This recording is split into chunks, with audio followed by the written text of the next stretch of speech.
Bonjour et bonjour à tous et bienvenue sur ce live. Comme promis et suite aux différents posts que j'ai fait précédemment, je vais vous parler de la posture du dirigeant et de l'image de soi. Alors, pour vous remettre dans le contexte, donc j'ai animé la semaine dernière avec mon amie Charlotte et Teddy une intervention devant plusieurs entrepreneurs auprès du réseau professionnel Pollen, justement pour parler de cette thématique. Là, je vais vous parler de ma partie à moi, bien sûr. Je vais condenser puisque le but, c'est que ce soit pas trop long et que vous puissiez surtout le regarder après en différé. Mais c'est de vous faire prendre conscience que quand on est entrepreneur et qu'on soit infopreneur, comme on le dit maintenant, sur les réseaux sociaux, et qu'on soit tout seul, qu'on ait des salariés, qu'on ait une boutique ou peu importe, il y a une posture du dirigeant qui est importante et une image de soi qui est importante. Alors, je vais commencer par me présenter pour ceux qui ne me connaissent pas et vous expliquer pourquoi j'en suis arrivée à cette thématique. Alors déjà, donc je m'appelle Jennifer Belay, ou Jenny Belay sur Facebook et Instagram. Je suis coach en business et en communication. Je suis à mon compte depuis 2016. Et coucou Olivia. Et donc j'accompagne les entrepreneurs dans leur stratégie de business et surtout leur stratégie de communication digitale. J'accompagne sur les réseaux sociaux principalement. Facebook, Instagram, LinkedIn sont les réseaux sur lesquels je travaille le plus. Et je suis d'ailleurs le produit de mon produit, comme je le dis, puisque tout ce que j'apprends à mes clients, c'est tout ce que j'ai mis en place moi pour aujourd'hui avoir l'entreprise que j'ai, qui se développe, qui fonctionne et qui me permet d'avoir une visibilité et surtout une notoriété, je veux dire, à mon image, parce que je l'ai choisi. Et c'est ça que je veux transmettre aujourd'hui, en fait. Et donc justement, c'est pas le tout d'expliquer comment fonctionnent les réseaux sociaux, c'est pas tout de mettre en place un business, c'est que très souvent, je me rends compte que du coup, les entrepreneurs ont beaucoup de mal à se valoriser et avoir une image qui leur ressemble. Ne serait-ce que la photo de profil, c'est toujours hyper compliqué parce que c'est pas très professionnel ou quand on n'a pas confiance en soi, on se trouve pas beau, on se trouve trop vieux, on se trouve trop jeune, on met des filtres, etc., etc. Bref, il y a plein de choses à voir là-dessus et je vais vous en parler. Donc, c'est cette partie-là qui m'a amenée à me dire, il va falloir que je travaille sur cette image de soi. Ensuite, il y a autre chose, c'est qu'il y a eu le Covid, là je ne vous apprends rien, qui a fait en fait vraiment accélérer le TGV du digital et notre image en fait, notre e-réputation, parce qu'avant on parlait de réputation, maintenant on parle de e-réputation puisque c'est celle qui est sur les réseaux, a vraiment changé et qu'on est vraiment dans un monde aujourd'hui d'immédiateté. Donc quand je dis que le TGV va plus vite, c'est parce qu'on n'a pas plus rapide que le TGV. Si on a eu le Concorde, alors je pourrais dire le Concorde du digital qui va encore plus vite en fait. Ce qui fait qu'on a quelques secondes pour juste voir une photo et se faire une idée de la personne. Et ça, aujourd'hui, c'est méga important. C'est-à-dire que votre photo de profil ou votre post, peu importe, la communication que vous faites sur laquelle vous êtes, direct, on va se dire, oh tiens, lui, il est comme ça, ou elle est comme ça, oh, je suis sûre que lui ou elle est comme ça. Donc, il y a plein d'éléments à prendre en compte pour que ce qu'on se dise soit le reflet le plus proche possible de qui vous êtes vraiment. Et pour ça, il y a plusieurs techniques. Alors, je vais vous décomposer en deux parties ce live. Il y a la première partie qui va être vraiment comment on se présente physiquement, je vais dire, si demain vous allez à une réunion d'entrepreneurs ou à un rendez-vous client. Et puis, il y a l'autre partie qui va être plutôt sur la partie digitale, où là, je vais vous parler typiquement de live, de webinaire, de choses comme ça, où il y a des éléments à prendre en compte. Voilà. Alors, donc, sur cette première partie, on va parler plutôt présentiel, sur du face-à-face. Alors, typiquement, l'intervention qu'on a fait la semaine dernière, on était, donc, Charlotte, Teddy et moi, face à une assemblée d'une trentaine d'entrepreneurs, tous assis, tous d'ailleurs dans des postures différentes. On avait ceux qui étaient impatients de savoir ce qu'on allait dire, donc qui étaient en avant comme ça. Il y a ceux qui étaient comme ça en se disant, bon, vivement que ce soit fini, qu'on boive un coup. Voilà. Donc, votre corps parle. Et c'est dans tous les sens du terme d'ailleurs, mais surtout l'apparence physique parle. Et quand on est face à quelqu'un, que ce soit juste quelqu'un qui rentre dans la salle, qui rentre face à vous, qui est assis face à vous, tout de suite, en fonction de s'il est comme ça, s'il est comme ça, si l'expression change. Et on a déjà tout de suite une information qui passe. Ensuite, au-delà de la posture, on va scanner, et c'est automatique, et ne me dites pas que vous ne le faites pas parce que je ne vous croirai pas, on va scanner de la tête aux pieds la personne qui est en face de nous. On va quand même regarder à peu près comment c'est quoi le style, c'est quoi les accessoires, etc., etc. Et tout ça, c'est pareil, ça fait passer un message. Voilà. Alors là, c'est propre aux coachs d'image qui ont vraiment un métier sur lequel je n'empiète pas, mais il y a des tissus, il y a des couleurs, il y a des accessoires, il y a tellement de choses à prendre en compte qui parlent. Alors, je ne vais pas aller sur le terrain des femmes parce que c'est beaucoup plus compliqué que celui des hommes, puisque nous, on a tous nos accessoires et nos boucles d'oreilles, nos bijoux, notre sac à main, notre parapluie, bref, tout ça, ça parle. Je vais parler du coup des hommes où c'est beaucoup plus simple, mais on va prendre quelqu'un du bâtiment qui arrive. Si c'est quelqu'un qui vient intervenir et il arrive en tenue de travail, certes, par contre, il n'est pas obligé d'avoir une tenue de travail sale non plus. Si c'est quelqu'un qui vient pour faire un devis, on s'attend à ce que ce soit quelqu'un qui soit plutôt propre sur lui. On lui demande pas d'être en costume cravate, bien sûr, mais un polo, une polaire, un pull suffit amplement. Voilà. La façon, si c'est une polaire qui a vécu, s'il y a un logo, pas, enfin, vous voyez, il y a plein de choses qui ont plein d'incidence. De plus en plus, on market en effet nos vêtements, et je pense aux entreprises du bâtiment où là, c'est vraiment, je vous encourage à le faire, parce que d'avoir tous les salariés qui ont tous la même doudoune ou toute la même polaire ou le même polo selon les saisons, avec la marque de l'entreprise, c'est corporate, déjà ça fait quand même vachement plus classe et ça donne une image beaucoup plus pro. Ça veut dire aussi que l'entreprise est bien gérée parce qu'on a anticipé comment les salariés étaient habillés. Donc vous voyez tout ce qu'on se dit et tout ça, ça passe en quelques secondes dans notre tête. Alors, tout le monde ne pense pas à tout, mais mine de rien, ça nous traverse l'esprit quand même. Donc, vous arrivez à un rendez-vous, à un petit-déj, à un apéro, peu importe, bah, quoi qu'il arrive, vous êtes professionnel. Et si vous êtes professionnel, vous êtes un minimum apprêté en fonction de votre secteur d'activité. Encore une fois, si je reprends les métiers du bâtiment, on va demander beaucoup moins c'est quoi le mot qui va avec apprêter, je ne sais pas, de détails, voilà, on va dire. Voilà. Par contre, moi qui suis coach en communication et business, j'aime autant vous dire que forcément, je fais attention à la façon dont j'arrive, les couleurs que je mets, les textures que je mets, les vêtements que je mets, enfin, tout a une incidence et je sais le message que je veux envoyer et en fonction de ça, je choisis comment je suis. Alors, mes lunettes, forcément, on va en parler. J'ai aussi choisi d'avoir des lunettes que personne n'a, qui sont bleues, qu'on repère bien, voilà. C'est un signe distinctif, parce que je veux qu'on me distingue. Moi, au contraire, je veux qu'on me voit. Si vous êtes plutôt d'une nature un petit peu timide, un peu réservée, ok, ben vous allez déjà pas naturellement choisir des grosses lunettes bleues comme les miennes, vous allez choisir quelque chose de plus discret, et c'est ok, parce que ça va avec votre personnalité. Donc, vous voyez les messages qu'on fait passer, le fait de mettre pour mesdames des bijoux ou pas de bijoux, encore une fois, c'est plus discret si on n'en a pas, on se fait plus remarquer si on en met, tout ça, ça a une incidence. Donc, choisissez ce que vous voulez faire passer comme message, la façon dont vous vous présentez. Et vous serez plus sûr qu'on ait le bon message parce que vous aurez choisi ce que vous portez. Alors, une fois qu'on a scanné de la tête aux pieds, qu'on a vu les vêtements, le sac à main, etc., petite parenthèse, sac à main, mesdames, alors ça a été une vraie révélation pour moi. Et je remercie mon amie Céline de Flandre qui m'a apporté beaucoup d'informations là-dessus. Le sac à main qui se tient pas, là, les sacs seaux où on peut mettre toute notre vie dedans à la Mary Poppins, ça fait pas pro. Ça fait pas pro parce que ça fait bordel. Il n'y a pas d'autre mot, quoi. Voilà. Et donc, ça veut dire que votre bureau, il est pareil. Ça veut dire que votre organisation, elle est pareille. Et quand on veut travailler avec vous, je suis pas sûre que ça envoie la bonne information.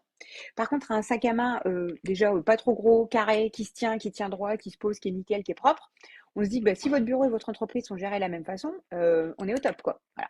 Donc, voilà. Encore une fois, tous ces messages-là sont importants. Une fois qu'on a scanné de la tête aux pieds, donc je disais, on va s'arrêter sur cette partie-là. Et on en revient aux histoires de photos de profil, on en revient juste à de la communication, parce que même sur un rendez-vous client ou une réunion ou autre, une fois qu'on a scanné tout le monde de la tête aux pieds, on se retrouve à discuter. Et quand on discute, on se regarde dans les yeux. Et quand on se regarde dans les yeux, c'est cette partie-là qu'on regarde. Donc, une fois que vous avez fait attention à la tête aux pieds, il va falloir se concentrer sur cette partie-là. Et là, c'est là où, sur la prestation de la semaine dernière, j'ai passé la main à Charlotte parce qu'il faut prendre soin de soi, il faut prendre soin de son visage surtout.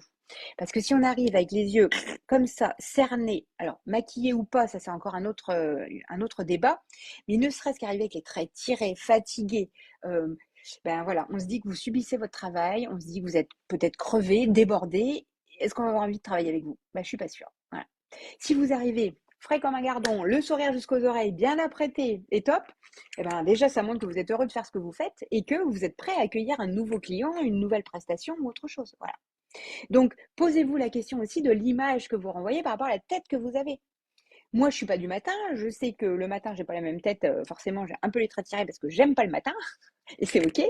Mais du coup, je vais faire en sorte que ça ne se voit pas parce que le reste de la journée, au contraire, voilà, vous voyez, c'est aussi pour ça que mon live, je le fais à 16h et pas à 8h. Ben, je suis fraîche, je suis dynamique, tout va bien. Voilà. Donc, encore une fois, choisissez le message que vous voulez faire passer. Si vous voulez montrer que vous êtes au bout du rouleau, vous n'en pouvez plus, ben, venez avec vos yeux cernés, mais vous plaignez pas si vous n'avez pas de clients. Par contre, si vous avez envie d'envoyer une image qui est plutôt dynamique et joviale, eh ben, montrez-le sur votre visage aussi. Alors, parenthèse maquillage, c'est autre chose. Je ne vais pas vous donner un cours de maquillage du tout. Là, je vous laisserai voir avec des pros. Mais avant de penser à se maquiller ou essayer de mettre des artifices pour avoir bonne mine, il faut juste prendre soin de sa peau. Et juste la nettoyer et bien l'entretenir au quotidien, rien que ça change la vie. Les rides, et là j'ai passé la quarantaine et je sais que j'ai un public de quarantenaires, cinquantenaires, donc je m'adresse à vous. Les rides, c'est quoi? C'est de la déshydratation de la peau, tout simplement. Donc juste prendre soin de sa peau et l'hydrater, ça peut déjà juste vous donner bonne mine. Et là je m'adresse aux monsieur aussi qui n'en ont pas conscience aujourd'hui, qu'on ne vous demande pas de vous maquiller, c'est ok, mais on vous demande juste de prendre soin de votre peau. Et que passé un certain âge, oui, il faut mettre de la crème. Il faut nettoyer, il faut mettre de la crème. Eh ben oui, c'est ok. Et là, je vous renverrai, je mettrai les liens en commentaire vers Charlotte et Teddy, qui sont les pros sur ce domaine-là. Ça sort de mes compétences après. Voilà. Donc voilà pour cette partie physique. Attention à ce que vous portez, attention à votre visage, et puis attention à votre énergie et votre posture. Et quand je parle de posture, je me mets de profil, c'est ça la posture. C'est pas ça la posture. Parce que moi, j'arrive au rendez-vous client comme ça, je signe pas de contrat. J'arrive au rendez-vous comme ça, j'ai envie de m'exprimer, je suis prête à donner face à mon client, et ça va quand même beaucoup mieux. Je parle avec les mains, tout va bien. Si je suis comme ça et que je suis comme ça donne pas envie. Donc, pensez aussi à votre énergie, faites 2-3 sauts devant la porte avant de sonner face à un rendez-vous client, ça peut aussi vous aider. Mais voilà, il faut avoir la patate, quoi. Voilà. Bon, certes, c'est assez naturel chez moi. Mais si c'est pas naturel chez vous, si vous êtes un peu stressé, si vous êtes, eh ben, il suffit juste de se mettre un petit peu en énergie avant, faites un petit sprint avant, garez-vous plus loin pour aller marcher, et arrivez avec voilà, une envie de montrer que vous êtes content de faire ce rendez-vous-là. Et si vous n'êtes pas content de le faire, posez-vous la question. Par contre, c'est peut-être qu'il fallait pas le faire, ce rendez-vous. Voilà, c'est autre chose. Voilà pour cette partie physique présentielle. Maintenant, je vais en venir à notre partie digitale, qui est cette deuxième partie. On fait de plus en plus de visio aujourd'hui, encore une fois, depuis le Covid. Et il y a des métiers qui n'étaient pas prêts du tout à faire de la visio. Et du coup, je m'aperçois qu'il y en a plein qui ne savent pas faire des visios. Et il y a plein de détails, encore une fois, qui sont techniques et pratiques, qui vont envoyer un message qui n'est pas forcément le bon. Et il faut faire attention à ces éléments-là. La première chose, c'est que vous voyez que j'ai choisi un fond uni derrière moi, c'est volontaire, c'est un mur rouge, je n'ai pas joué avec quoi que ce soit, c'est un mur qui est derrière moi qui est rouge, c'est un mur uni, c'est volontaire. Parce que si j'avais des étagères derrière moi avec des éléments ou je sais pas quoi, vous seriez tous en train de regarder derrière, c'est quoi qu'elle a comme déco là? Il y a une étagère avec des bouquins, c'est quoi les livres? C'est quoi qui est marqué? Voilà. L'œil est curieux, l'humain est curieux, et donc s'il y a des éléments derrière vous, on va aller chercher à les voir. Donc, bannissez les trucs hyper chargés derrière vous. Et puis, c'est pareil, un décor chargé, ça va tout de suite embrouiller l'esprit. Et on va se dire aussi que c'est le bordel chez vous, hein, clairement. Alors, on a des fonds d'écran virtuels qui existent aujourd'hui sur Zoom, sur Google Meet, par exemple, qui vous permettent de mettre des fonds unis. Attention, la plage, la mer, ça fait un peu vacances. Pour l'image pro, c'est pas terrible. Les planètes interstellaires, etc., ça fait un peu, vous n'êtes pas trop les pieds sur terre. Voilà, vous voyez, on interprète tout en fait. Donc je vous invite plutôt à avoir quelque chose d'uni ou un logo éventuellement si vous voulez que ça fasse pro. Ça, c'est la première chose. Ensuite, encore une fois, qu'est-ce qu'on voit? C'est vous, c'est votre tête. Alors, même si on a quand même un écran interposé qui fait qu'on a plutôt bonne mine sur l'écran plutôt qu'en vrai, la lumière aussi va vous aider. Donc, moi, j'ai une lumière là qui est sur ma droite et qui me permet de m'éclairer. Moi, j'en ai une petite face à moi aussi. Mais si je me mettais comme ça, d'ailleurs, je peux tourner mon écran, voilà, je suis à contre-jour. Et c'est pas du tout OK pour une visio. Donc, il faut choisir la lumière qui vous éclaire parce que c'est vous qu'on vient écouter. Donc, c'est votre visage qu'on doit voir. Donc, attention à la lumière. Et attention à avoir bonne mine. Et encore l'histoire des cernes et machin, etc. C'est exactement le même parce qu'on est face à vous. C'est à vous qu'on s'adresse. Donc, pensez à bien regarder l'interlocuteur dans les yeux. Soyez de bonne humeur, soyez en énergie et soyez apprêtés, encore une fois, pour montrer que vous êtes pro et que vous êtes OK avec ce rendez-vous. C'est ça qui est important. Voilà. Ensuite, il y a la technique. Et ça, on n'y pense pas souvent. Vous remarquerez que j'ai mes écouteurs. Parce qu'une visio sans écouteurs, et alors pour vous dire, moi qui fais 9-10 heures de visio par jour, c'est insupportable d'avoir des gens qui n'ont pas des écouteurs ou des oreillettes. Parce qu'on entend tous les bruits environnants. Si je bouge un petit peu mon ordinateur, si peu que ce soit un PC portable, voilà. Si je prends un stylo, un papier, un machin à côté, c'est la même, c'est insupportable. Donc, montrez que vous avez anticipé, préparé le rendez-vous, vous avez vos écouteurs, donc vous n'avez que le son de celui qui vous parle dans les oreilles, donc vous n'êtes pas perturbé par ce qui est environnant, ça fait quand même vachement pro. Voilà, rien que ça. Donc pensez toujours un casque, des écouteurs, des oreillettes, peu importe, mais restez vraiment concentré sur les personnes qui vous parlent. Je vois qu'il y a des petits commentaires, pardon. Salut Morgane, salut Damien, trop bien. N'hésitez pas à commenter et à mettre des commentaires en dessous. C'est avec plaisir, que ce soit en direct ou en différé, que je puisse vous répondre, me donner vos remarques, ce que vous en pensez. C'est bienvenu. Allez-y, faites-vous plaisir en dessous, hein. Voilà. Donc les oreillettes, les écouteurs, c'est très important. Et puis, un autre détail, alors ça paraît super logique, mais je pense que tout le monde n'y pense pas, la connexion Internet. Parce que si on fait une visio alors que le réseau il est pourri, en plus on n'a pas d'oreillette ou d'écouteurs, on va se dire que vous n'êtes pas pro, vous n'avez pas préparé. Et encore une fois, on va avoir des je cherche le mot, des immédiatetés, des pensées immédiates qui sont pas correctes, quoi. Parce que c'est instinctif, on va dire, ah, super, même pas préparé le rendez-vous, il est à l'arrache, sa connexion elle marche pas, voilà. Alors, on peut tous avoir des aléas de connexion. Je suis la première à en avoir fait les frais hier où je ne sais pas pourquoi le réseau Wi-Fi avait décidé de faire des siennes. Ça arrive, on est d'accord. Et dans ce cas-là, on s'excuse que aujourd'hui, ça fonctionne pas. Voilà. Mais globalement, si vous anticipez, si vous prévoyez, et si c'est un rendez-vous super important, vous allez carrément ailleurs pour le faire. D'ailleurs, je suis le bon exemple, puisque vu qu'hier, ma connexion déconnait chez moi, j'ai dit je ne veux pas avoir de soucis de connexion pour le live, puisque je tiens à ce que mon live soit en adéquation avec ce que je dis. Donc, je suis dans un autre lieu où je suis sûre que je n'ai pas de problème de connexion. En effet, ça marche parfaitement. En plus, j'ai une belle déco, tout va bien. Donc, voilà, je montre l'exemple parce que moi, ce live, il est important. Donc, je voulais que le cadre le soit aussi. Donc, je suis dans un environnement calme. J'ai une belle lumière. J'ai un fond uni derrière.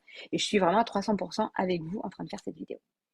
Donc, tout ça, ce sont des infos que vous allez faire passer malgré vous dans votre communication. Donc cette image de soi, l'image de vous et l'image du dirigeant que vous êtes, va transpirer en fonction de ce que vous allez dire. Et là, si je vais un petit peu plus loin, il y a aussi, quand je parle de l'image de soi, c'est votre légitimité, votre confiance en vous. Et plus vous êtes préparé, là, moi, je suis dans un cadre parfait, je suis ravie en plus de faire ce rendez-vous, je suis encore plus légitime, encore plus fière de moi, voilà, chercher le mot. Du coup, j'ai une image de moi qui est renforcée parce que tout est OK, quoi. J'ai checké la technique, j'ai checké le décor, j'ai checké le contenu, c'est parfait. Tous les ingrédients sont là, donc tout est OK. Voilà. Et si vous faites tous vos rendez-vous, et que ce soit des rendez-vous prospects, des rendez-vous avec des partenaires, des rendez-vous avec vos salariés, pensez aussi en tant que chef d'entreprise, vous donnez une image qui est hyper pro, qui est hyper carrée. Et je sais que souvent on me dit, oh là là, Jenny, j'adore ta communication. Mais ouais, mais je fais attention à tout. Je fais attention à mes photos, je fais attention à la façon dont je me présente, je fais attention à ce que je dis, globalement, même si je parle vite, mais parce que je veux que l'image qui transpire, ce soit vraiment la mienne, c'est moi. Voilà, je triche pas. Là, j'ai pas de prompteur, j'ai pas de support. Voilà, je vous l'ai fait en freestyle parce que c'est moi. Voilà. Donc, encore une fois, il y a une citation qui dit soyez vous-même, les autres sont déjà pris. Et c'est OK, mais faites attention justement à tout ce que vous renvoyez par ces petits détails de technique en visio, de présentation. Alors, j'ai pas parlé des cheveux, c'est encore autre chose, mais les cheveux sales, le visage caché par les cheveux, tout ça, ça a une incidence. Voilà, tout ça, ça a une incidence. Votre tenue, le choix des couleurs, je suis pas habillée en noir, je mets de la couleur, voilà. Il y a plein d'éléments qui vont donner une information à celui qui est en face. Donc déjà, ça vous en êtes maître, vous pouvez le décider. J'irai même plus loin en disant que vous êtes 100% responsable de ce que vous choisissez de porter et de dégager. Et là, je fais un petit clin d'œil à tous mes coachés parce qu'ils savent que le 100% responsable, je leur rabâche à longueur de temps. Vous êtes 100% responsable de l'image que vous dégagez. Donc, essayez de choisir au mieux ce qui vous ressemble. Voilà. Et je finirai sur cette phrase-là. Je suis ravie d'être intervenue avec vous. Si vous voulez en savoir plus, vous pouvez me contacter en privé avec grand plaisir. Vous pouvez aussi commenter en dessous, poser vos questions, juste me faire un retour, savoir ce que vous en avez pensé. Ça m'est très utile aussi. Je vous remercie. Je vous dis à très bientôt et je vous souhaite une excellente journée.